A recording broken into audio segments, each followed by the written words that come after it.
Insinyur Soekarno, atau yang dikenal oleh rakyat Indonesia dengan nama Bung Karno, dalam lembar sejarah tata negara Indonesia, tercatat sebagai Presiden Republik Indonesia yang pertama.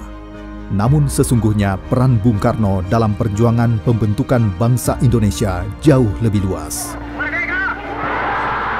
Beliaulah bersama Dr. Andes Muhammad Hatta yang memproklamasikan kemerdekaan Indonesia. Atas nama bangsa Indonesia, Soekarno Hatta. Bung Karno adalah Bapak bangsa Indonesia. Sungguh, Tuhan hanya memberi hidup satu kepadaku. Tidak ada manusia mempunyai hidup dua atau hidup tiga. Tetapi hidup satunya akan kuberikan insya Allah Subhanahu wa Ta'ala 100% kepada pembangunan tanah air dan bangsa. Sejak usia muda, saat masih bersekolah di HBS Surabaya, Bung Karno telah terjun memperjuangkan kemerdekaan bangsanya dengan masuk organisasi Trikoro Darmo, organisasi pemuda yang kemudian berubah nama menjadi Young Java. Bung Karno juga mulai aktif menulis artikel politik melawan kolonialisme Belanda di surat kabar utusan Hindia pimpinan tokoh Sarekat Islam HOS Cokro Aminoto. Tamat dari Technische Hogeschool Bandung yang kini Institut Teknologi Bandung, Bung Karno menolak menjadi pegawai pemerintah kolonial. Sebaliknya pada tanggal 4 Juli 1927 mendirikan PNI, partai politik dengan program utama mencapai kemerdekaan Indonesia. Karena kegiatan politiknya pada tahun 1930, Bung Karno ditahan pemerintah kolonial dan dijatuhi hukuman selama 4 tahun. Pidato pembelaannya di Landrats Bandung, Indonesia menggugat, membeberkan secara sistematis dan tajam bagaimana kolonialisme bekerja memperkaya diri, sekaligus memiskinkan rakyat negara kolonial. Pemerintah kolonial kembali menangkap Bung Karno dan kali ini mengasingkannya ke ND pada tahun 1934. Di ND, Bung Karno mengembangkan minatnya di bidang seni. Beliau mendirikan kelompok sandiwara Kelimutu Toniel Club.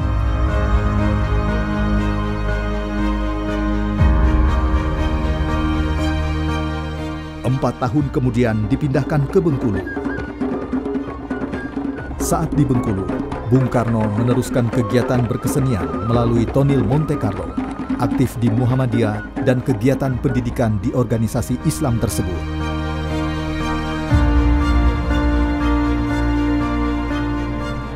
Tanggal 1 Juni 1945, di depan sidang BPU PKI, Bung Karno memberikan uraian panjang tentang dasar-dasar dari negara Indonesia merdeka.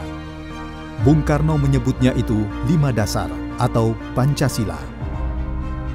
Di akhir persidangan BPU PKI, sila-sila dalam Pancasila disahkan untuk dimasukkan dalam pembukaan Undang-Undang Dasar 1945. Sebagai Presiden, Bung Karno berjuang membantu kemerdekaan negara-negara terjajah mendorong penyelenggaraan Konferensi Asia Afrika pada bulan April 1955 di Bandung. I am proud that my country is your host. It is a new departure in the history of the world that leaders of Asian and African peoples can meet together in their own countries to discuss and deliberate upon matters of common concern, in spite of diversity that exists among its participants. Let this conference be a great success. Bung Karno juga mendesak perdamaian dunia dengan menggalang konferensi non-blok bersama tokoh dunia ketiga. Bung Karno berhasil melancarkan diplomasi politik, menempatkan Indonesia secara terhormat di antara bangsa-bangsa. Beliau memperkenalkan dan mendorong Pancasila diterima sebagai nilai-nilai universal umat manusia.